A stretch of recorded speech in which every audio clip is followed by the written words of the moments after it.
Hello, it's Jenny Hobbs, Fit Mom MD, and Thanksgiving is coming up, so I thought what better time for me to share a few of my favorite Thanksgiving nutrition tips with you.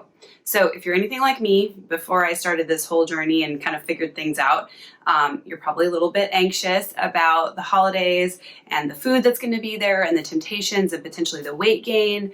Maybe you've started losing some weight, you've been doing a pretty good job with your nutrition, and you're really concerned about how this is going to derail you. I know that's how I used to feel. And to be honest, a lot of times I would just say, I'll just get through the holidays and I'll worry about it in January. And then I would have another 5 or 10 pounds to lose, right? So I know that's a very, very common problem that we struggle with, and I hear the same thing from people in my health and fitness groups as well. So I'm going to share with you the exact strategies that I've used and fine-tuned over the last 6 holiday seasons that have allowed me to maintain my 35-pound weight loss. And not only that, but to actually enjoy the holidays. So when I go into the holiday season, I feel very calm. I don't feel stressed that I'm going to gain a bunch of weight, fall off the wagon, as they say. I have this system in place. I know it works. I have a peace about it, and I can actually really relax and fully enjoy my holidays, my treats, and my time with my family, and also not lose ground on my health. So I'm really excited to share it with you what has worked for me and for hundreds of my clients. So let's get started. All right, so part 1 of this is what are you going to do in the days and the week leading up to Thanksgiving. So preparation is so key. First, I want you to prepare your mind. So remind yourself that Thanksgiving is only one day, and in many cases, it's only one meal. So it doesn't have to define your whole health journey. It doesn't have to completely derail you. You can still reach your goals with one meal being off kilter a little bit, okay? So no matter what happens, and we'll talk about making a healthy plan for that day, so it's not too extreme in a minute, but just recognize that, don't place so much importance on this one meal. Worry more about some other things, like what you're going to eat leading up to that meal, right? And we'll talk about that, and how you respond afterward. We'll talk about that too. So get your mindset right. No matter what happens on this day, even if you overindulge, it doesn't have to mean that you're off the wagon and you have to give up till January unless you tell yourself it does, right? So if I overindulge and I go against my plan, which I try not to, but if I do, I don't beat myself up. I don't go into a shame spiral. I don't say, I might as well just give up. I say, well, what could I have done better? And then I move forward. And I want you to have that same mindset, okay? If you indulge, it doesn't mean you're a sugar addict who can never have any sugar and you're an emotional eater who has no control of that. No, you still have control. And how you take control is by not talking to yourself that way, okay? So get that mindset right. And then, as I mentioned, leading up to Thanksgiving, eat really well. Eat a healthy, balanced nutrition plan that supports weight loss. If you don't have an idea of what that is, or if you're eating something and not losing weight, then you need a better nutrition plan, right? But most of the girls, in my groups, they have the nutrition plans that I give them. And so I tell them, follow our nutrition plan. No cheats. Don't have extra indulgence at the hospital potlucks. Don't be having a bunch of treats and takeout. Make sure that you have a really good nutrition week leading up to Thanksgiving. So that then really, if you have a little extra, treat or indulgence on Thanksgiving, it's not that big of a deal because you haven't been doing that all week long, right? And the other thing is, honestly, I enjoy my treats and indulgences more when I have been really good in the few days leading up to them, because I'm really excited and I savor and I fully enjoy it. And I feel better. And I also don't tend to overindulge as much because I'm in that habit of making healthy choices from the preceding days. So stick to your good nutrition up until the day of. And then the other big thing you can do to prepare is to find some healthy recipes that you can contribute to the Thanksgiving meal, whether you're the one cooking it or you're going to someone's house. So find something healthy with lots of veggies that you can take.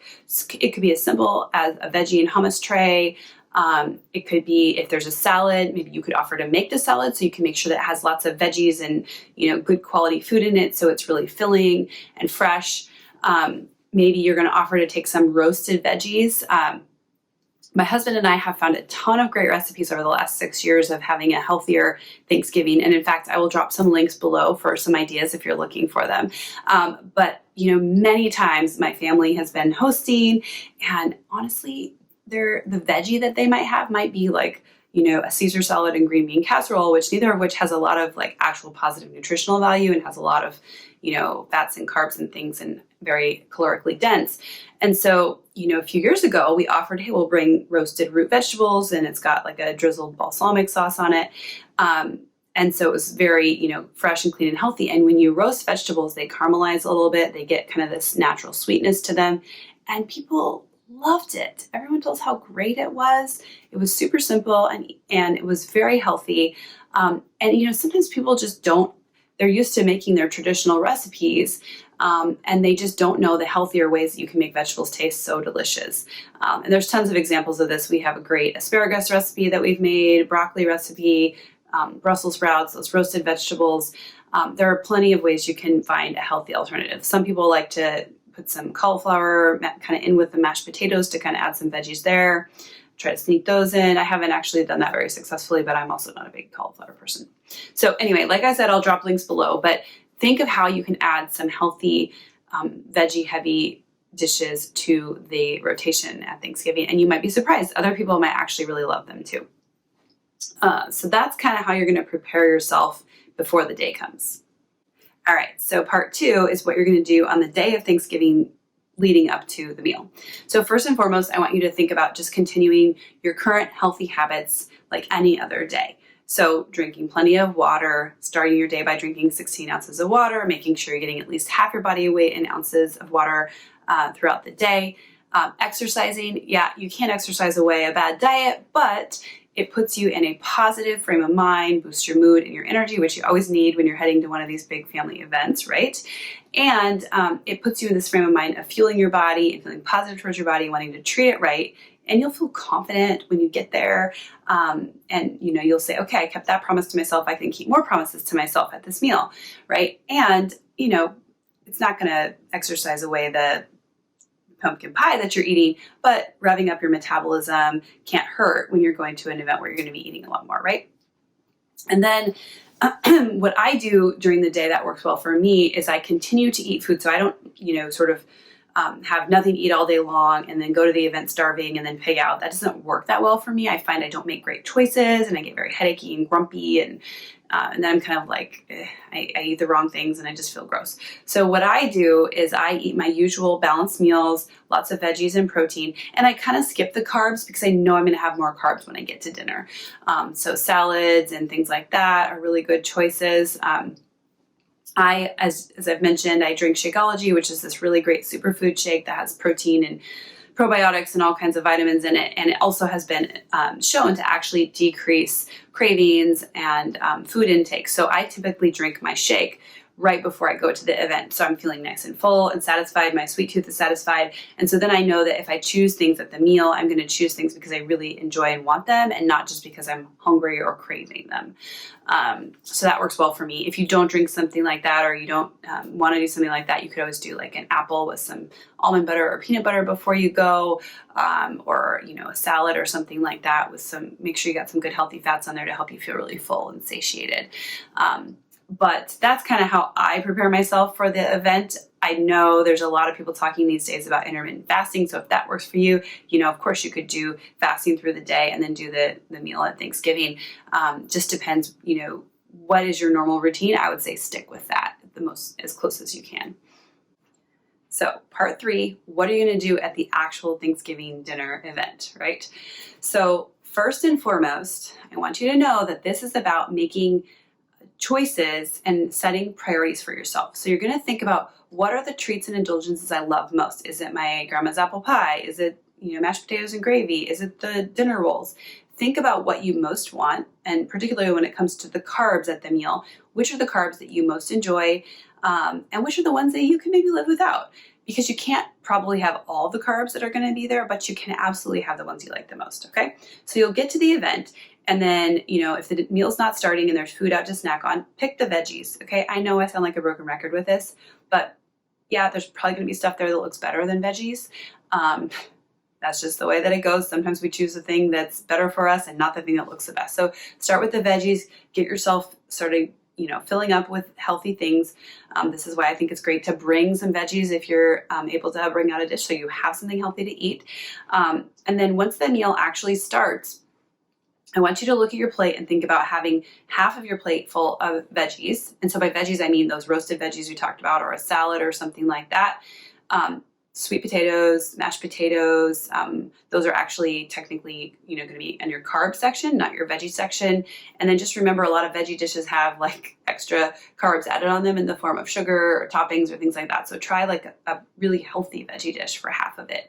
And yeah, things are going to have extra toppings. It's not going to be perfect like if you cooked it based on, your perfect meal plan at home, but just do your best to sort of have half the plate healthy veggies without too many extras on there, okay? And then a quarter of your plate is going to be your protein, so your turkey. Add some gravy on there if you like, that's fine. Turkey is perfectly fine. Obviously, there's other lean proteins out there, but since we're talking Thanksgiving, that's probably the main one you're going to be looking at. And then the last quarter of your plate's for your carbs. And so remember, carbs are your rolls, your sweet potatoes, your regular mashed potatoes. A lot of the side dishes often have carbs. So, make that a quarter of your plate to start with. Once you've completed that plate of food, then, go back and get seconds of whatever looks good to you. By that point, you're not going to overindulge so much on things because you've done a good job all day of filling your body up with healthy foods, fueling appropriately, getting your mindset right. You've had this nice big plate of veggies. You've eaten veggies before the meal. So now if you want to have seconds of something that your grandma makes that you love, that's not so healthy, that's fine. Go for it. You will not eat as much as you would otherwise. And even if you do, it'll come out in the wash. Okay. It'll be okay. You'll get past it. So enjoy it. And don't ruin the event by feeling guilty the whole time. Rather, sit back, savor, enjoy the family, enjoy the moment, get the most out of that indulgence, and make it worth your while. And if there's something you don't like that much, don't eat it and don't let anybody talk you into it. This is your body. This is your life. You have control. Okay, so my kids are like, Mom, eat this, eat that. If I don't like it and it's not healthy, I don't eat it. So my family knows I don't eat pumpkin pie, I don't eat apple pie, I don't like anything with cinnamon in it, I don't like apple cider. I'm not a big dinner roll person. My family knows this. They're used to me picking and choosing what I eat, and nobody's offended by it. So if anybody gives you that kind of attitude, just remember they'll get used to it, they'll get over it, and your body and your goals are more important than what anybody else tells you you need to eat. Okay? But if you like it, eat it. But if you don't, don't. Keep that promise to yourself. And recognize that you can't probably have everything that sounds and looks good, but you can absolutely choose, 2 or 3 of your favorite things to enjoy. So I've probably gone on about that enough, but it's really important. And then, of course, with desserts, same kind of thing. Just remember, desserts and drinks are part of your carbs. So, that's part of why you only get that quarter plate of carbs, because you're probably getting extra carbs in other ways at the meal as well. And then after all is said and done, go home, go to bed, wake up the next morning and feel great. Do not feel guilty, whatever happened, even if you totally went off the plan that you set for yourself. Go home, get up the next day and get right back to your healthy habits and routines. Tell yourself that was a great meal and great time with family.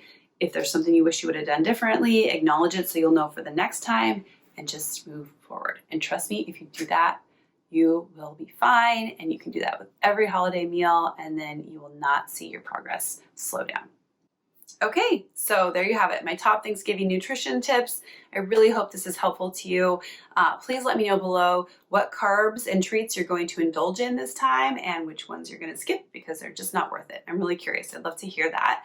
And of course, please subscribe and turn on notifications if you find these videos helpful. I absolutely put out this content every week, hoping that it helps you take control of your health, your life, your time, your finances. And so if there's anything along those lines that you're struggling with that you would love me to cover in a future video, please let me know that below or shoot me an email. And with that, I hope you have a happy holiday weekend with your family, and I'll be back here next week with more.